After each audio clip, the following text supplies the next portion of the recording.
little more motherfucking films, nigga. Little more films, man. We got a special guest in the building today, Marie Mott. Tell them what's up, Marie. What's going on, people? What's going on, family? Hey, ain't nothing much, man. Hey, it's a lot going on in the world right now, man, especially in our city, Chattanooga, Tennessee.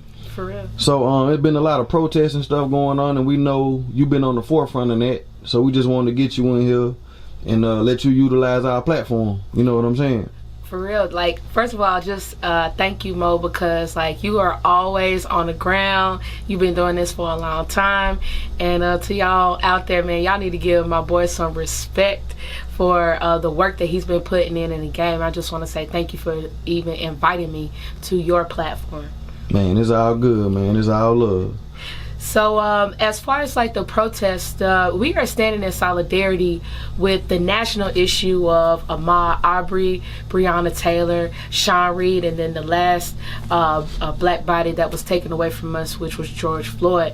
But you know, the reason that I'm out there, and I think some of the other homies are out there, is because we've had issues like that have happened right here in Chattanooga. For anybody that knew Javario Eagle, he was shot by the Chattanooga Police Department, and all of those cops walked, and he was murdered in front of his daughter. So, and he was calling 911 for help. So we ain't forgot even about the ones that we have lost right here in our Chattanooga city streets.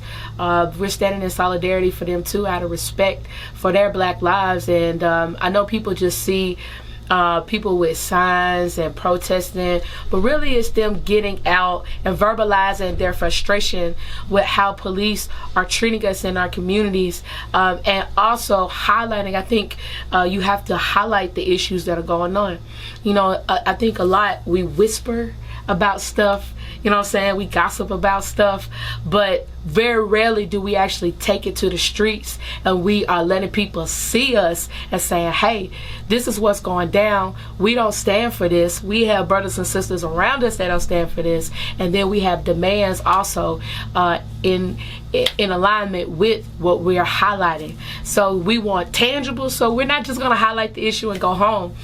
We want you to know that we stand against police brutality, that we stand against white supremacy, and that there are tangibles that we want in our communities to be able to ensure that we stop and eliminate police brutality in our communities. So pretty much it's a method behind the madness. Absolutely. You know what I'm saying? It's a long man's game. This is a long man's game. That's it. So being on that forefront though, do you ever fear for your own safety, or do you ever fear for, you know what I mean, like retaliation against some of these groups, you know what I mean? I would be lying if I said I didn't. Of course, I'm a human being. I have family. I got sisters and brothers. I have 2 parents. I'm very close with my family. I have friends.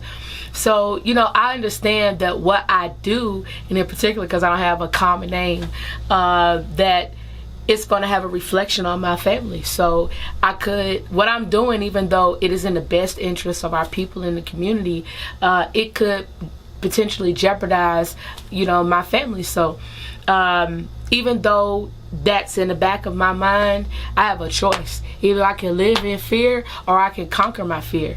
There's nothing wrong with feeling fear. That's a natural response of being a human being. But I think you have a decision that you have to make. Am I going to allow that fear to consume my life and to stop me from standing for the things that I believe in and accomplishing goals?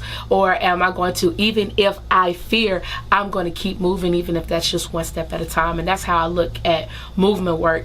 Like I said, it's a long road. And so sometimes you running, sometimes you jogging, and then sometimes you're walking and just taking one step at a time. But that is what means more, is making sure that I live out my purpose, and at the same time that I help the people in my community, because it's not just about my life, it's also about the lives of the people who are in the community around me. So I will say, I did get out there in the protest the other night, and it felt powerful. On the news, y'all. It felt powerful, man. It felt powerful, man. Just seeing all the people, and what I was surprised about, it was more white people than I thought it would be. You know what I mean? That's just going to show that we going into the future.